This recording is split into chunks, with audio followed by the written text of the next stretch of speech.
चलिए अब यहीं पर बात करते हैं, विशुद्ध रक्त वाला अगर पुरुष होगा तो उसके क्या लक्षण होंगे।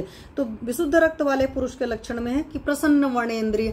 तो विशुद्ध रक्त होगा या रक्तसार पुरुष का आप समझ लीजिए, तो विशुद्ध रक्त वाले इंसान का कैसा हिसाब होगा, प्रसन्न वर्णेंद्रिय, उसका वर्ण जो होगा प्रसन्न होगा, है ना, एक ओज होगा, एक आभा होगी, सिंपल लैंग्वेज में आप समझिए, क्योंकि वर्ण के प्रसन्नता से आप समझ नहीं पाते। तो कॉम्प्लेक्शन बहुत फेयर भी होगा और कह सकते हो कि कहीं पर भी इधर उधर नहीं होगा, यहाँ कुछ कलर है यहाँ कुछ कलर है, वो नहीं, एक ग्लो होगा, एक आभा होगी, एक ओज होगा। वर्ण, इंद्रियां भी सारी प्रसन्न होंगी, मतलब ये नहीं कि पता चला कुछ भी बोला जा रहा, सुनाई नहीं दे रहा, पता नहीं किस दुनिया में खोए रहते हैं। जैसे आजकल मेजॉरिटी लोग को देखते हैं ना, या रस धातु के क्षय में होता है कि इंसान का मन और आत्मा मतलब इधर उधर भटके से रहते हैं। और एक चीज मैं बता दूं, रस धातु का तो क्षय यह है ही, साथ में जो लोग मोबाइल वगैरह का बहुत ज्यादा यूज करते हैं, मैंने उनको देखा है, उनकी इंद्रियां प्रसन्न नहीं नजर आती, क्योंकि हमेशा एक जो रील वगैरह देख रहे हैं उसमें स्टेट ऑफ माइंड घुसा हुआ है। तो उनसे आप कुछ भी पूछोगे तो एक दो बार में तो उनको सुनाई नहीं देगा, और फिर वो झेलते मतलब झल्लाहट के साथ में किसी बात को सुनेंगे।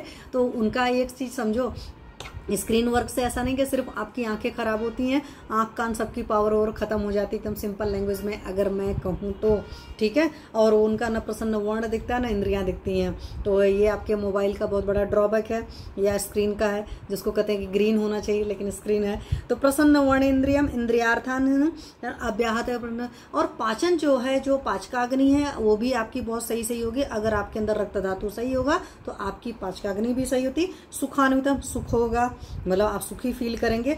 पुष्टि बलोपन्न, पुष्टि, शरीर की पुष्टि अच्छे से होगी, शरीर के अंदर बल होगा। विशुद्धम रक्तम पुरुषम बदंती। तो ऐसे पुरुष को जिसकी इंद्रियार्थ सही है, इंद्रियां सही है, मतलब इंद्रियों के अर्थ मतलब सब कुछ को ग्रहण कर रहे हो अच्छे से, आप अच्छे से देख पा रहे हो, अच्छे से सुन पा रहे हो, अच्छे से बोल पा रहे हो, ठीक है। आपका स्पर्शगान, क्योंकि पांचों इंद्रियां, पांचों के यही काम है, तो वो सारी इंद्रियां जो भी आपकी, चाहे ज्ञान इंद्रियां हैं चाहे कर्म इंद्रियां हैं, तो हमने तो ज्ञान इंद्रियों की बात कर ली, कर्म इंद्रियां भी आपकी 5 हैं आपको पता, और एक आपका मन है, आयुर्वेद के हिसाब से 11 है ना, तो मन उभयात्मक होता है।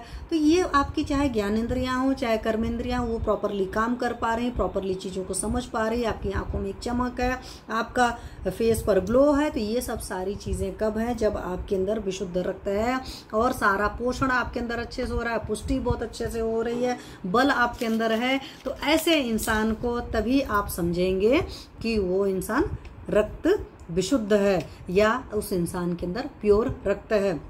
अब इस रक्त का प्रमाण शास्त्रकारों के हिसाब से क्या है, अष्ट अंजलि है। अष्ट अंजलि का मतलब अगर आप सोचोगे तो करीब 1.25 लीटर के आसपास ये अमाउंट आता है। बहुत सारे लोग कहेंगे, मॉडर्न वाले तो कहते हैं 5 लीटर है, लेकिन जो हमारे अंदर आरबीसी है उसका अमाउंट के हिसाब से ये चीजें लेते हैं। और कभी भी आयुर्वेद को पूरा मॉडर्न से इक्विवेलेंट मत करिए, सिमिलैरिटीज हैं लेकिन बहुत सारा डिफरेंसेस भी, और डिफरेंस को समझने की जरूरत है, तभी आप सही कर पाएंगे। टोटल एलोपैथिक माइंडसेट पर आयुर्वेद को समझेंगे तो समझ भी नहीं पाएंगे, ठीक है। अब चलिए आगे बात कर